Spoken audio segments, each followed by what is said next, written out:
Quit like अ millionaire, दो लफ्ज़ों में। साल 2019 में रिलीज़ हुई किताब क्विट लाइक अ मिलियनेयर आपको गरीबी और अमीरी के बीच की खाई से रूबरू करवाएगी। आपको इस किताब की मदद से पता चलेगा कि कैसे पैसों को मैनेज करना है और कैसे एक बड़ी वेल्थ तैयार करनी है। अगर आप भी अमीर बनना चाहते हैं तो इस किताब की समरी को ज़रूर सुनिए और पढ़िए। इस किताब के चैप्टर्स में कर्ज से मुक्ति का रास्ता भी बताया गया है। फाइनेंशियली इंडिपेंडेंट बनाने के सफ़र की शुरुआत आज से ही कर दीजिए। ये किताब किसके लिए है? फाइनेंशियल स्टूडेंट्स के लिए, ऐसे लोग जो रिटायर होने वाले हों, और ऐसा कोई भी जिसे अमीर बनना हो। लेखक के बारे में आपको बता दें कि इस किताब को क्रिस्टी शेन और ब्राइस ल्यूंग ने मिलकर लिखा है। दोनों कनाडा के ट्रेन्ड इंजीनियर्स रह चुके हैं। फिर अचानक इन्होंने रैट रेस को छोड़ने का फैसला किया और आज ये दोनों मिलियनेयर्स में शामिल हो चुके हैं। इस किताब में मेरे लिए क्या है? आपकी जिंदगी के सफर के दौरान एक कहावत से जरूर मुलाकात हुई होगी कि पैसों से खुशियां नहीं खरीदी जा सकती हैं। बेशक आप ऐसा मान सकते हैं, लेकिन एक सच्चाई ये भी है कि गरीबी से बड़ा दुश्मन कोई और नहीं हो सकता है। आप इस गरीबी नामक दुश्मन को जड़ से खत्म कर सकते हैं। तो फिर इसका मतलब साफ है कि खुशियों की ख्वाहिश पैसों से पूरी की जा सकती है। इसलिए अपनी लाइफस्टाइल को बेहतर करने के लिए पैसा कमाना और बचाना सीखिए। पैसों को इस तरह से मैनेज करिए कि उससे बड़ा वेल्थ बनाया जा सके। इस किताब की लेखिका क्रिस्टी शेन एक सेल्फ मेड मिलियनेयर हैं, जिन्होंने 31 साल की उम्र में रिटायरमेंट ले लिया था। हमें इस किताब के चैप्टर्स में पता चलेगा कि कैसे लेखिका ने सेल्फ मेड मिलियनेयर तक का सफ़र तय किया। इस समरी में आप ये भी जानेंगे कि अर्ली रिटायरमेंट कोई सपना नहीं है, इसे पूरा किया जा सकता है, और फाइनेंशियल फ्रीडम के लिए टिप्स और ट्रिक्स। चैप्टर 1, अच्छे फाइनेंशियल डिसीजन लेने के लिए पैशन की जगह मैथ्स को फॉलो करिए। साल 2005 के दौरान स्टीव जॉब्स ने स्टैनफोर्ड यूनिवर्सिटी में स्टूडेंट से बातें करते हुए कहा था कि अपने दिल की आवाज़ को फॉलो करिए। ये स्पीच बहुत जल्द पूरे विश्व में वायरल हो गई थी। ये बात कुछ महीनों तक तो लोगों की ज़बान में रही, लेकिन फिर समय के साथ फीकी होती चली गई। आखिर खुद के दिल की आवाज़ को सुनना मुश्किल क्यों हो रहा है? इसके पीछे का सबसे बड़ा कारण है कि दिल अधिकतर गलत फैसले करता है। हर साल स्टूडेंट्स अपनी लाइफ का सबसे बड़ा फैसला करते हैं कि उन्हें कहाँ पढ़ाई करनी है। लेखिका क्रिस्टी के सामने भी साल 2000 में ये सवाल था। उनके सामने करियर को लेकर क्रिएटिव राइटिंग, अकाउंटिंग और कंप्यूटर इंजीनियरिंग नाम की 3 चॉइसेस थीं। उनका दिल कह रहा था कि वो राइटिंग के साथ आगे बढ़ें, लेकिन मैथ कह रहा था कि उन्हें इंजीनियरिंग के रास्ते को अपनाना चाहिए। उन्होंने मैथ की सलाह को माना और ये सलाह उनके लिए फ़ायदे का सौदा साबित हुई। ऐसा इसलिए हुआ क्योंकि इंजीनियरिंग के दम पर ही उन्होंने सालाना $40,000 से कमाई की शुरुआत की थी। करियर की शुरुआत में इस तरह का पैकेज किसी और डिग्री में मिलना मुश्किल था। तब लेखिका ने मैथ को फॉलो किया था, जिसके दम पर उन्होंने अच्छा पैसा कमाया। आज वो अपने पैशन को भी फॉलो कर रही हैं। आज वो प्रोफेशनल राइटर हैं। अब उन्हें पैसों के बारे में ज़रा सी भी चिंता नहीं रहती है, जिसकी वजह से वो खुलकर अपनी क्रिएटिविटी दिखा पाती हैं। ये बात बिल्कुल सच है कि शांत माहौल और दिमाग में ही क्रिएटिविटी फूट फूट कर उभरती है। लेखिका ने अपनी जॉब से इस फाउंडेशन को तैयार किया था। वो ऐसा सिर्फ और सिर्फ इसलिए कर पाई क्योंकि उन्होंने लाइफ की मैथ्स को फॉलो किया और अपने करियर का सही चुनाव किया। कर्ज एक ऐसा जाल है जिससे हर कीमत पर बचना चाहिए।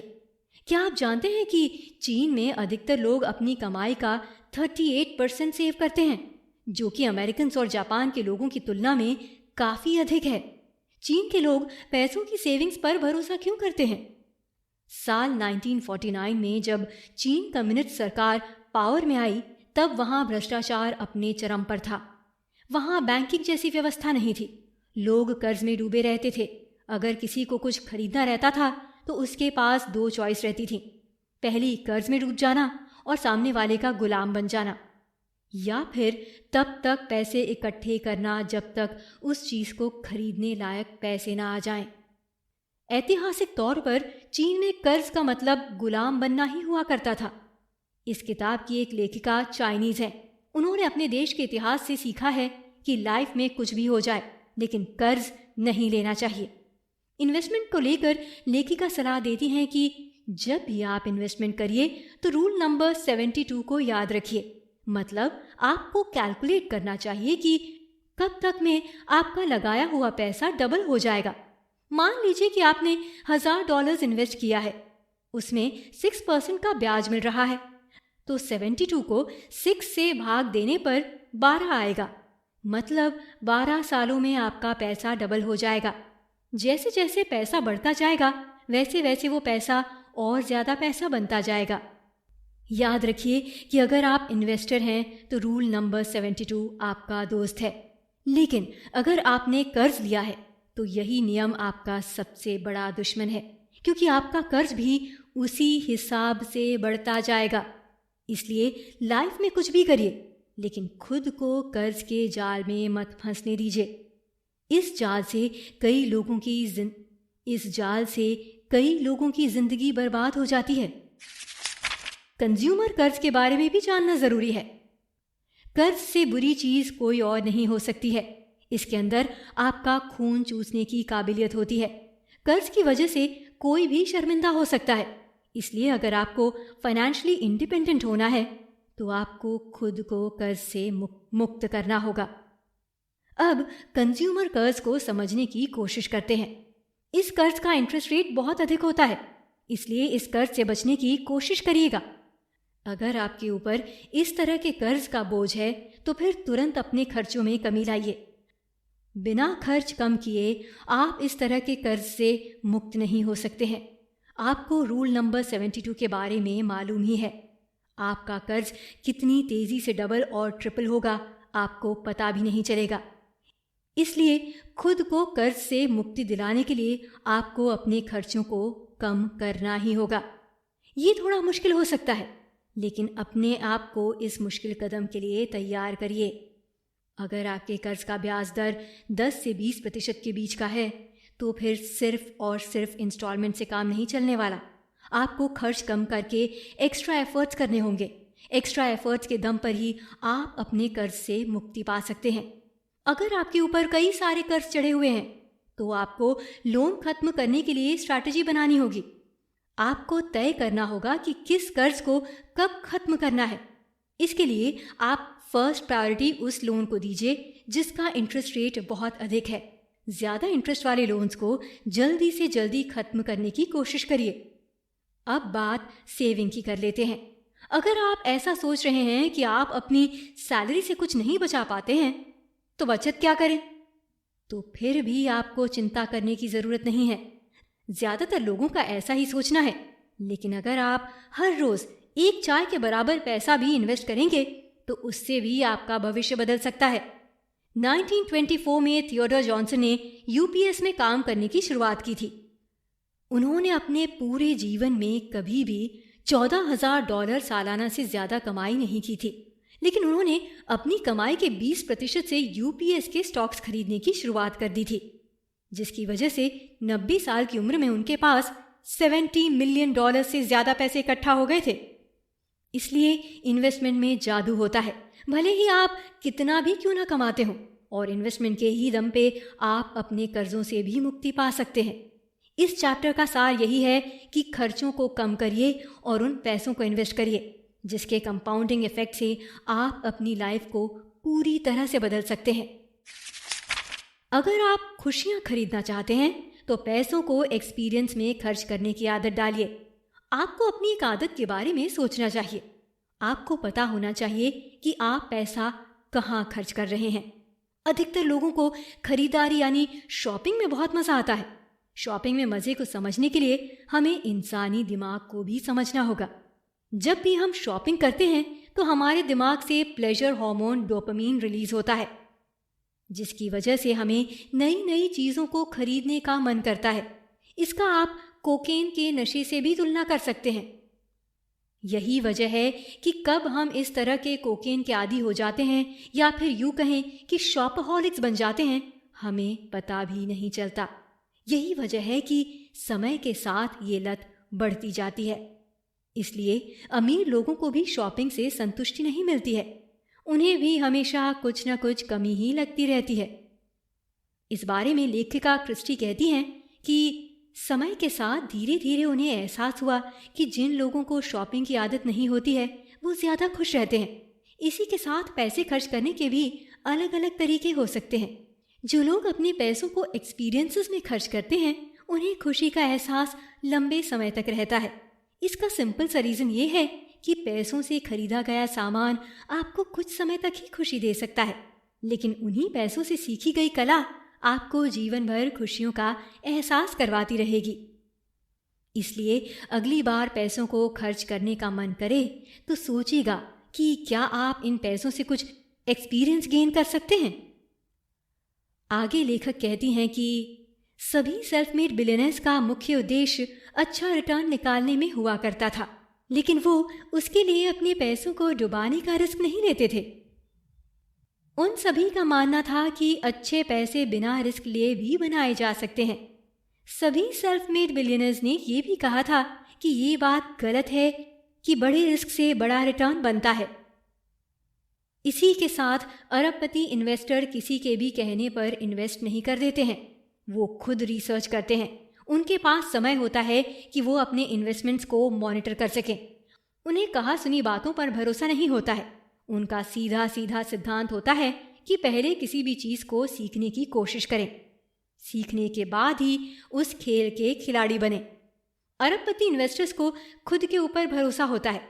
उन्हें पता होता है कि वो कठिन से कठिन सिचुएशन का दिलेरी से सामना कर सकते हैं।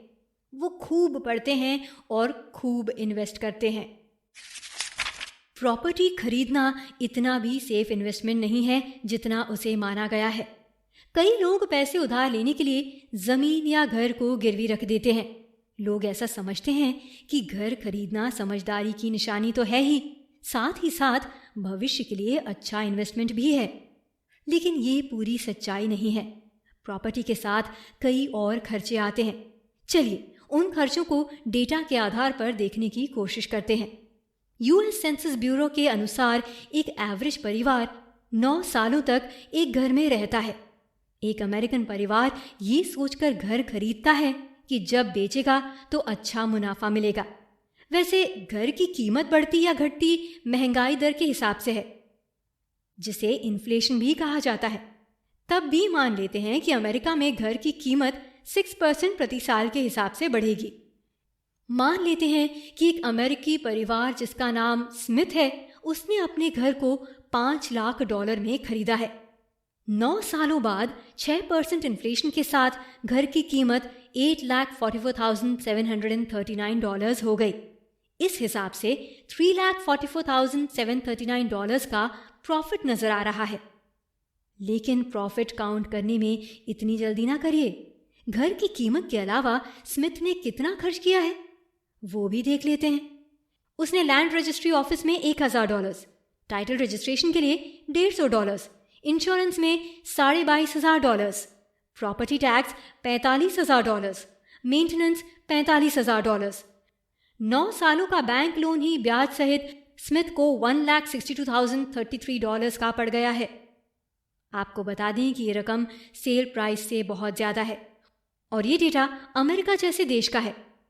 अब आप खुद सोचिए कि स्मिथ को घर खरीदना कितना महंगा पड़ गया। रूल 150 क्या है और इसका यूज़ भी जान लीजिए। पिछले चैप्टर में हम लोगों ने अमेरिकी परिवार के हिसाब से घर खरीदने के गणित को समझा। उस चैप्टर का सार ये नहीं था कि आपको घर नहीं खरीदना चाहिए। उस चैप्टर का सार ये था कि आपको घर खरीदने से पहले खुद की सिचुएशन का अंदाज़ा लगाना चाहिए।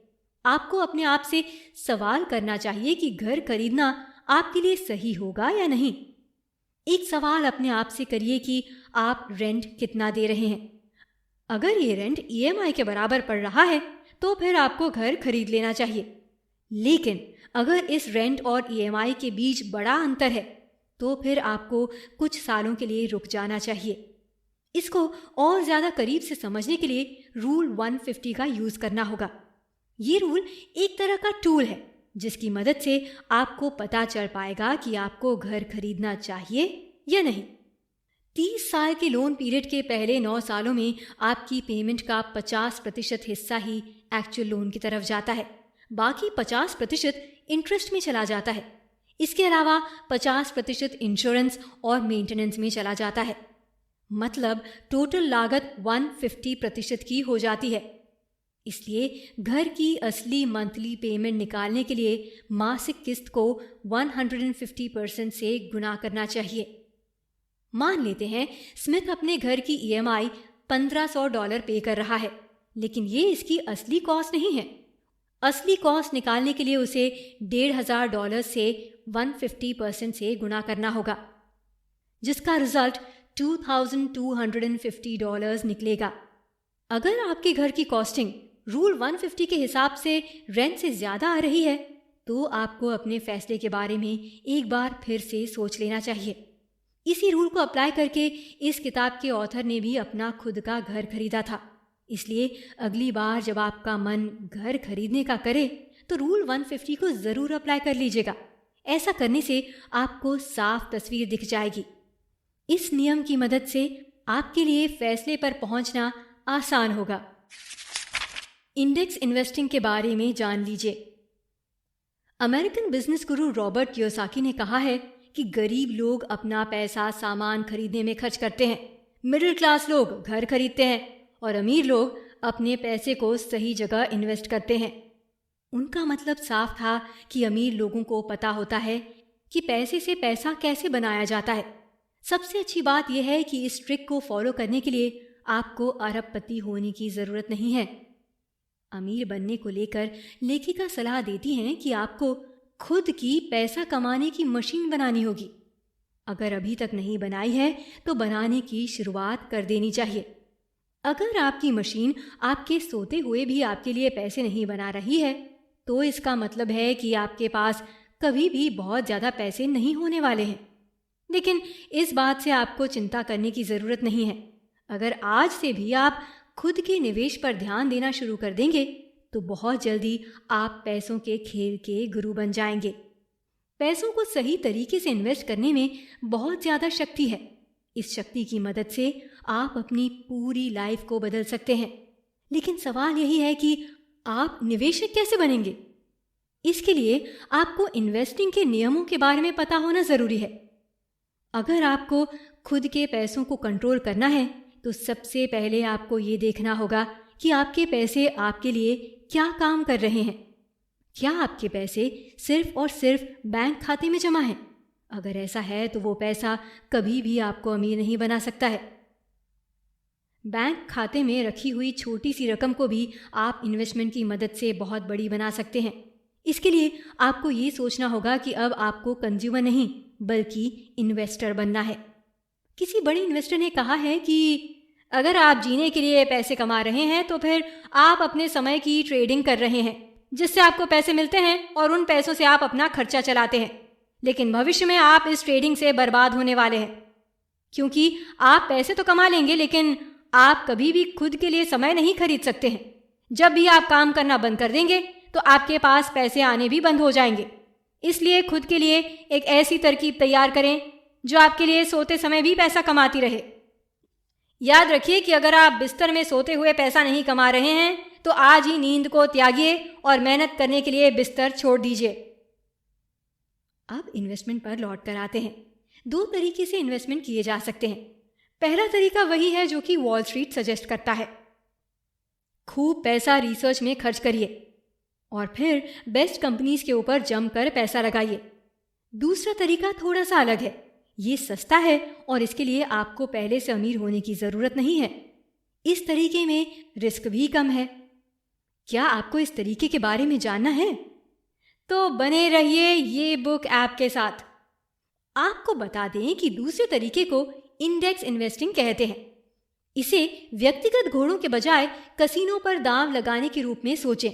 ये फर्क नहीं पड़ता कि कौन जीत रहा है, कसीनो हमेशा पैसे बनाते रहता है। इंडेक्स में मार्केट कैपिटलाइजेशन द्वारा लिस्ट की गई कंपनियां हैं। जब आप इंडेक्स में इन्वेस्ट करते हैं तो आप उन सभी लिस्टेड फर्म्स में इन्वेस्ट करते हैं। क्योंकि इंडेक्स में अच्छी अच्छी कंपनियों के स्टॉक्स होते हैं। इंडेक्स में एक बार फेल होने से आप खत्म नहीं होते हैं। इंडेक्स में आपके खत्म होने का एक ही तरीका है, वो ये है कि जब आपके इंडेक्स की सारी कंपनियां डूब जाएं। ऐसा होना बहुत मुश्किल है। अगर आप भी पैसा बनाना चाहते हैं तो आप भी इंडेक्स इन्वेस्टिंग की बारीकियों को सीखने की कोशिश करिए। इन्वेस्टमेंट के इस तरीके से आप बेहतर रिटर्न बना सकते हैं। इंडेक्स फंड में इन्वेस्ट करने का सबसे बड़ा फायदा ये भी होता है कि इस फंड के चार्ज कम होते हैं। इस फंड के लिए आपको 25 गुना कम चार्ज पे करना होता है, जिससे छोटे या शुरुआती इन्वेस्टर को काफ़ी मदद मिल जाती है। अगर आपको भी शेयर मार्केट में उतरने से डर लगता है तो एक बार इंडेक्स इन्वेस्टिंग को अपना कर देखिए। अर्ली रिटायरमेंट की बारीकियों को समझने की कोशिश करिए। जल्दी रिटायरमेंट का सपना इस बात पर निर्भर नहीं करता है कि आपने कितना पैसा बनाया, वो इस बात पर निर्भर करता है कि आपने कितना पैसा बचाया। इस बात का चांस ज़्यादा है कि आपका सपना जल्दी रिटायरमेंट लेने का हो, लेकिन आपका बैंक अकाउंट इस बात की गवाही ना दे। भले ही आप बहुत ज़्यादा कमाते हो, लेकिन अगर आपके खर्चे कम नहीं होंगे तो आप ज़्यादा सेव नहीं कर पाएंगे। अगर आपकी सेविंग कम रहेगी तब आप जल्दी रिटायरमेंट के बारे में सोच भी नहीं सकते। 65 साल एक सामान्य रिटायरमेंट एज होती है। इसके पीछे का कारण यह है कि लोग 5 से 10% तक ही सेविंग करते हैं। आम लोगों का इन्वेस्टमेंट पोर्टफोलियो भी सालाना 6 से 7% का ही होता है। इस वजह से रिटायरमेंट लेने के लिए 40 से 45 साल की वर्किंग लग जाती है। अगर किसी को इस समय को कम करना है तो उसे अपनी सेविंग्स बढ़ानी होगी। कई बार लोग रिटायरमेंट प्लान करते वक्त अपनी लाइफ एक्सपेक्टेंसी को लेकर सही अंदाज़ा नहीं लगाते। इस वजह से रिटायरमेंट के बाद कई दिक्कतों का सामना करना पड़ता है। अगर आप 40 की उम्र में रिटायर हो रहे हैं तो मान कर चलें कि 80 से 85 की उम्र तक आपका जीवन चलेगा। तो ऐसे में आपके पास अगले 40 से 45 साल के लिए फंड होना चाहिए। इन सब के अलावा आपको पता होना चाहिए कि रिटायरमेंट के समय आपके अकाउंट में कितना पैसा होना चाहिए। अगर आपको अभी तक समझ में नहीं आया है तो अमेरिकन कपल पॉल और जिलियन के एग्जाम्पल से समझने की कोशिश करते हैं। मान लेते हैं कि इन दोनों की सालाना आय $62,175 है, जिसमें से 15.2% यूएस सरकार टैक्स काट लेती है। टैक्स काट कर इनके पास $52,724.40 बचते हैं। अब मान लेते हैं कि पॉल और जिलियन ये बुक ऐप पर समरी को सुन रहे हैं। समरी सुनते हुए उन्होंने फैसला किया कि अब वो ज़्यादा से ज़्यादा सेविंग करेंगे।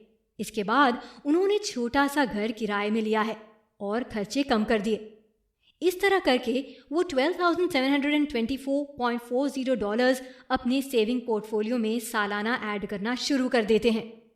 अब मान लेते हैं कि इन्हें हर साल कम से कम ब्याज 6% का ही मिला। इनकी इनकम भी पूरी जिंदगी नहीं बढ़ी। फिर भी ये कपल 30 सालों में $1 मिलियन इकट्ठा कर लेगा और ये 54 साल की उम्र में रिटायरमेंट ले लेंगे, यानी 11 साल पहले। यही होता है अच्छी सेविंग का फायदा। टारगेट पोर्टफोलियो के साइज को कम करके अर्ली रिटायरमेंट को बेहतर मैनेज किया जा सकता है। क्या आपको पता है कि अर्ली रिटायरमेंट के लिए कितनी सेविंग करनी होगी? यही सवाल रिसर्चर्स भी बार बार करते हैं। आपका पोर्टफोलियो सेल्फ सस्टेनिंग रहेगा अगर आपका सालाना खर्च टोटल वैल्यू के 4% से ज़्यादा नहीं हो। इसी कॉन्सेप्ट को इकोनॉमिस्ट सेफ विड्रॉल रेट कहते हैं। अगर आपके मन में सवाल आ रहा है कि टारगेट पोर्टफोलियो के साइज को पता कैसे करें, तो इसके लिए सिंपल मेथड है। अपनी सालाना ज़रूरत को 25 से मल्टीप्लाई कर दीजिए। अगर आपको सालाना $40,000 की ज़रूरत है तो आपका टारगेट पोर्टफोलियो $10 लाख होना चाहिए। आपको इतना पैसा इकट्ठा करना मुश्किल लग रहा होगा, लेकिन फिगर से घबराने की ज़रूरत नहीं है। सही इन्वेस्टमेंट और स्ट्रैटेजी की मदद से आप इस फिगर को अचीव कर सकते हैं। इसके अलावा अगर आप अपने खर्चों को कंट्रोल कर सकें तो टारगेट पोर्टफोलियो को कम भी कर सकते हैं। ऐसा करने से आप अर्ली रिटायरमेंट को बेहतर ढंग से मैनेज कर पाएंगे। लेखिका सलाह देती हैं कि अगर आपको भी अपने भविष्य के बारे में सोचकर डर लगता है तो अब डरने की ज़रूरत नहीं है। आपका भविष्य बहुत अच्छा होने वाला है। ज़रा खुद ही सोचें कि पिछले 10 सालों में दुनिया कितनी तेज़ी से बदली है।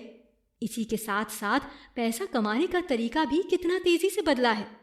आने वाले 10 सालों में ये तकनीक और तेजी से बदलने वाली है। इसलिए अभी और आगे भी आपके पास अच्छे पैसे कमाने के बहुत से मौके आने वाले हैं। भविष्य में आने वाली तकनीक आज की तकनीक से 100 गुना तेज होगी। इसलिए ये मानकर चलें कि हमारा भविष्य बहुत अच्छा होने वाला है। आपके कर्जों से लेकर बच्चों तक की जितनी चिंता आज आपके दिमाग में है, कल ये सब खत्म होने वाली है, क्योंकि तकनीक की एक नई लहर दस्तक देने वाली है। इन्वेस्टर कार्ल इकान ने कहा है कि लाइफ में पैसा बहुत जरूरी है, लेकिन खुशी केवल पैसों के दम पर ही नहीं रहा जा सकता। लेकिन खुश केवल पैसों के दम पर ही नहीं रहा जा सकता है। अगर आपको असल मायने में खुश रहना है तो फिर आपको खुद की जिंदगी को बैलेंस करना भी सीखना होगा। उसके लिए आपके रिश्ते और सेहत भी अच्छी होनी चाहिए। जब जीवन के ये दोनों पहलू भी अच्छे रहेंगे तभी जिंदगी में इन्वेस्टिंग का असली मजा आएगा। इसलिए लाइफ को बैलेंस रखने की कोशिश करें। आपको बता दें कि हजारों तरीके हैं जिनकी मदद से आप फाइनेंशियल इंडिपेंडेंस को अचीव कर सकते हैं। लेकिन सबसे पहले खुद से सवाल करिए कि ज़्यादा ज़रूरी क्या है, फ्रीडम या फिर महंगा फ़ोन। अपनी फ्रीडम को चुनिए और खर्चों को कम करिए। याद रखिए, इस दुनिया में आज़ादी से बड़ी चीज़ कुछ नहीं हो सकती है। इसलिए खुद को कर्जों से मुक्त करिए और ज़िंदगी को एंजॉय करिए। कुल मिलाकर लाइफ में दिल की सुनने से पहले मैथ की सुनिए। खुद को फाइनेंशियली मजबूत करिए, फिर पैशन आपके पास खुद दौड़ा चला आएगा। एक बार जब आप फैसला कर लेते हैं कि आपको इन्वेस्टमेंट की शुरुआत करनी है तो ये जानना ज़रूरी हो जाता है कि शुरुआत कहाँ से करनी चाहिए। इसके लिए कई सारे ऑप्शंस मौजूद हैं। इस समय आपके मन में भी कई सारे सवाल आ सकते हैं, जैसे कि अगर गलत जगह इन्वेस्ट कर दिया तो क्या मुझे प्रोफेशनल की मदद लेनी चाहिए। कई बार नए इन्वेस्टर्स गलती भी कर बैठते हैं।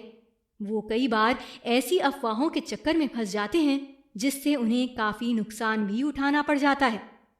इसलिए इन्वेस्टिंग की अफवाहों से दूरी बनाकर रखें। क्या करें? आपको इन्वेस्टिंग की दुनिया में तब तक नहीं उतरना चाहिए जब तक आपको इसके रूल्स के बारे में ना मालूम हो। इस खेल में आपका एक ही गोल होना चाहिए, वो ये कि आपको फाइनेंशियल फ्रीडम जैसे पहाड़ की चोटी पर पहुंचना है और आज़ादी के साथ जिंदगी को जीना है।